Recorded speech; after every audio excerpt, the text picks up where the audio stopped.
I want to ask this question because I can imagine that as you all were coming together, there were some challenges in getting 7 to 72. Maybe there wasn't. I would be delighted to hear that.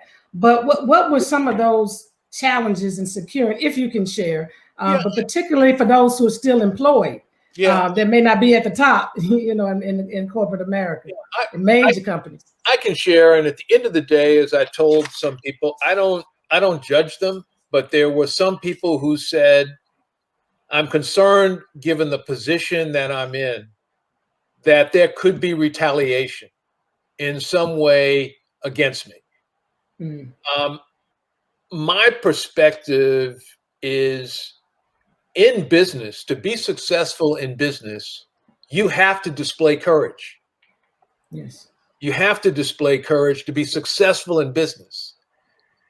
And so therefore, on social issues, you gotta speak up. And what was very important in this situation that I say to people, there is nothing more fundamental than the right to vote. And so if we're going to stand up on an issue, this is the issue that we've got to stand up.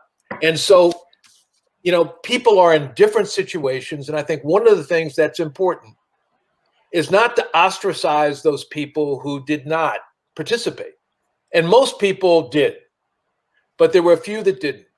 Is one, to try to understand where they were coming from, to try to help them, and to try to emphasize to them that if we don't take some risk, which we do take risk in business, we then have to take risks on social issues.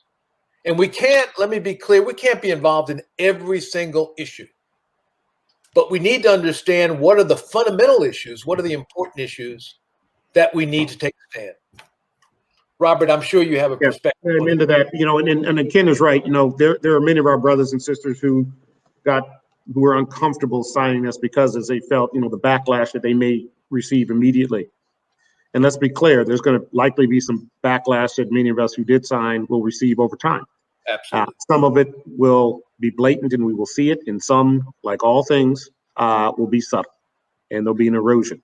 And it's important for us, again, as a community to support each other. Those who didn't sign, we still have to support them and help them build their power base in those companies, help those companies, get more diversity at their board, in the C-suite, and ensuring they have a conscious inclusion dynamic to get more and more African Americans, Latinx into those companies to change the culture, educate and change the culture, and support each other in creating more businesses, independent businesses, so we can have more independent voices of African Americans who can stand, and I'll call it withstand the pain.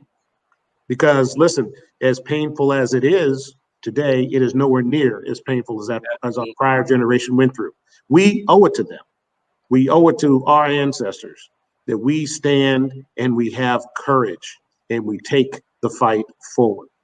And that's what we do. And I have to say, Ken, we've got a number of groups that circulate in emails led by African Americans, and people, we rally and we get together and we think about economic inclusion and banking and finance and housing. And this is an issue. When this issue came, it happened immediately. Okay, once it was understood, people said, no, this cannot stand. We have to do all that we can.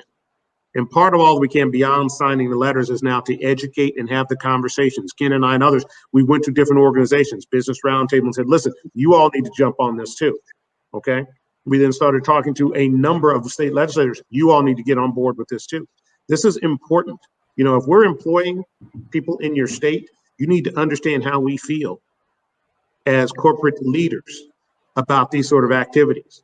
Now, I'm not saying, we should boycott today, tomorrow. I think it's critically important that we make those voices heard, we make them strong, and we have to draw a line that said, this will not stand. We cannot have a country where we make it harder for people to vote, especially with the advent of technology. This should be the easiest country in the world to vote. The easiest country in the world.